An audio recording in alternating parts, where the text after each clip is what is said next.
Hello fellow archers. Today we're going to be talking about a bow which is particularly special to me personally, and to find out more, stay tuned.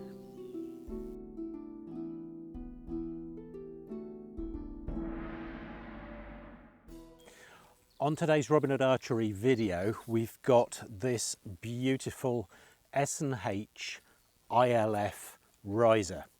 Now, I mentioned this one is special to me. I should give you a little bit of the background into why it's special to me. Some of you may have seen the S&H review video I did over a year ago now, year and a half, something like that. And I was very, very impressed both with S&H and their manufacturer of the risers, and also the Uka carbon fibre limbs that I was using on that particular occasion.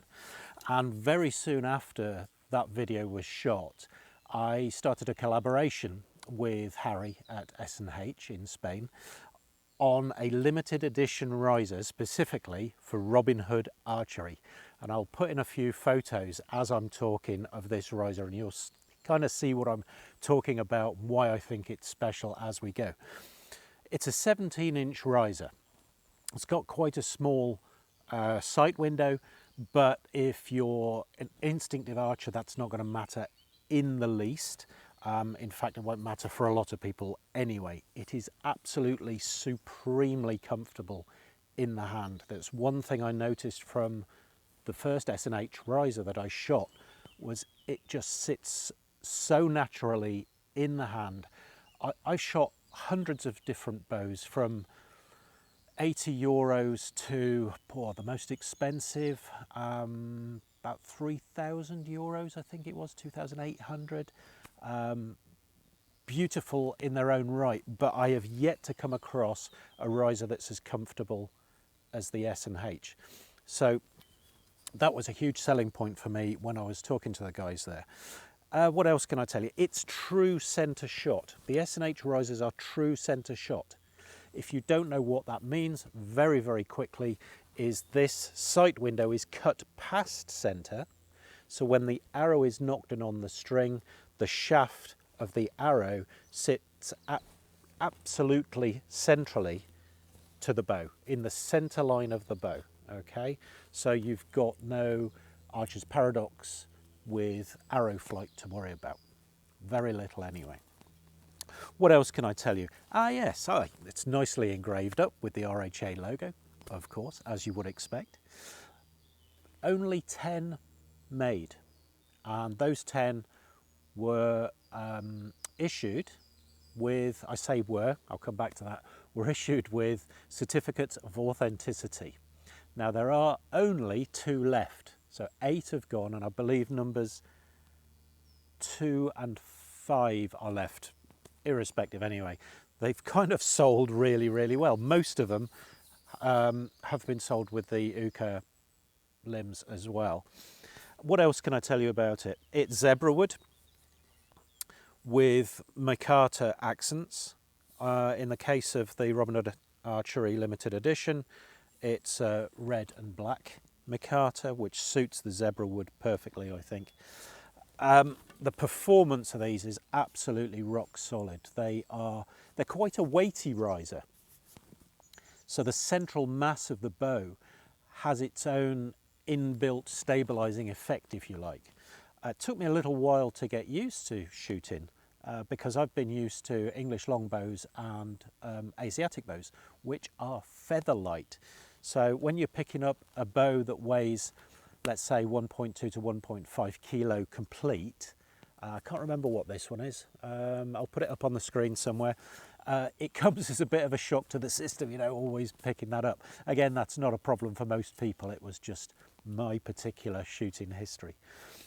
They are not only beautiful, they're also one of the most dependable bows that I've ever shot. In fact, I'd go as far as to say the most dependable. It's one of those bows you can just pick up and shoot when you want to hit what you're aiming at. Not always the case, even with some of the well-known bows out there.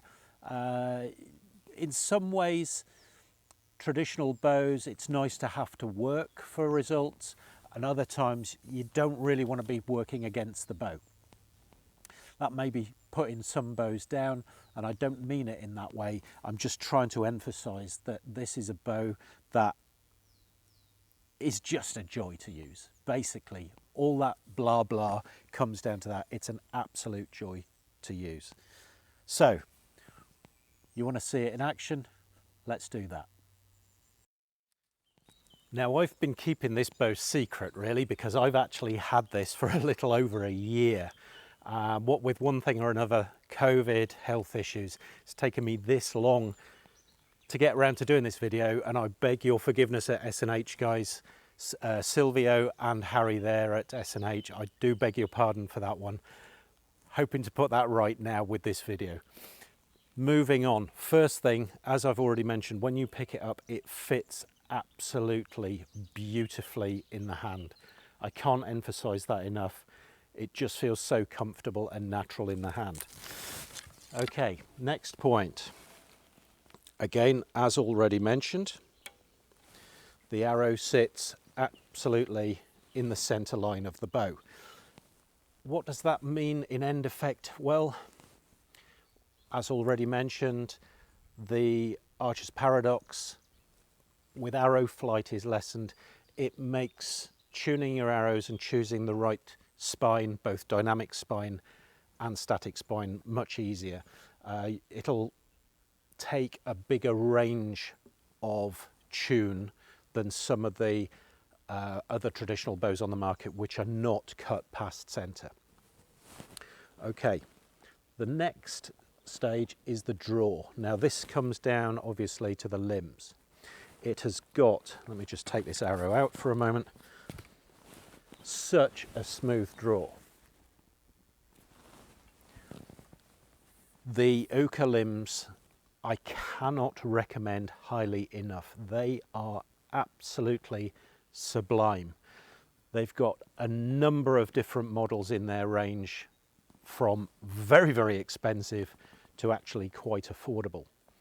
Now, as traditional archers, in my personal opinion, we don't need Olympic specification, for instance, but they do a nature, what they call a nature range, and I'll put up on the screen the names of those. The limbs that I got were called Urbis, the Uka Urbis limbs, but they've now been superseded by an updated model called Ureg, U-U-R-E-G, and they've changed slightly the profile of the recurve on them. It's supposed to give them a little bit more whip through on the power delivery. Personally, if they're better than these, well, I'll be absolutely astounded. I'm so pleased with these. Okay, so where were we? Smooth to draw. It's a slight noise on release. It's not the quietest bow. It's far from noisy, don't get me wrong, but there is a slight noise from the ILF system. I think that's where it's coming from. Now that could be, whoops, I'll just throw that one down there.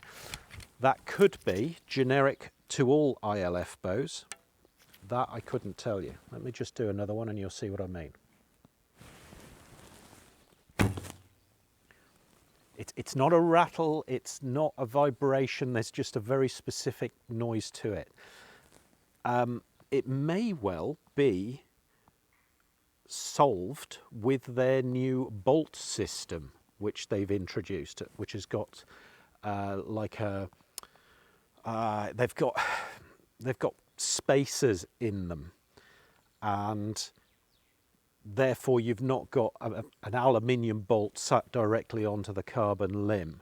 There's like a, I'm not sure what the plastic is. It's like a PU, what do they call it? Polyurethane, I think it is. PU, yeah, PU plastic polyurethane with different size spacers. And the bolts that S&H deliver with the bow, there's 3 bolts. There's a lower bolt and there's 2 upper bolts. There's this one I've got in at the moment, and that is for shooting off the shelf. And there's another bolt which alters the tiller slightly, if somebody wanted to fit an arrow rest. And they've done a similar sort of thing with the new bolt system. The bottom one stays in place on its little PU, or with its little PU spacer. So that's like not fixed, but you understand what I'm talking about. That one stays put. And then you've got a single bolt up the top with two different height PU spacers, as it were, just for altering that tiller slightly. And I may well do a video on those new bolts later on, and it'll be interesting to see whether that slight particular noise is eradicated with the new bolts. But an absolute joy to shoot. Absolute joy. I've opted for small string silencers on. Doesn't really need them. Although this bow is plenty fast enough, and even if it takes 1 or 2 feet per second off the arrow speed, it's not going to make a huge amount of difference. These things, I can't tell you exactly what the feet per second is on these. I'm pretty sure I have mentioned it in the, measured it in the past, but I don't have that info to hand at the moment. I believe, oh dear, I'm going to be guessing now. I'll have a look around. If I can find the specific feet per second that I've measured on this bow, I'll put it up on the screen here.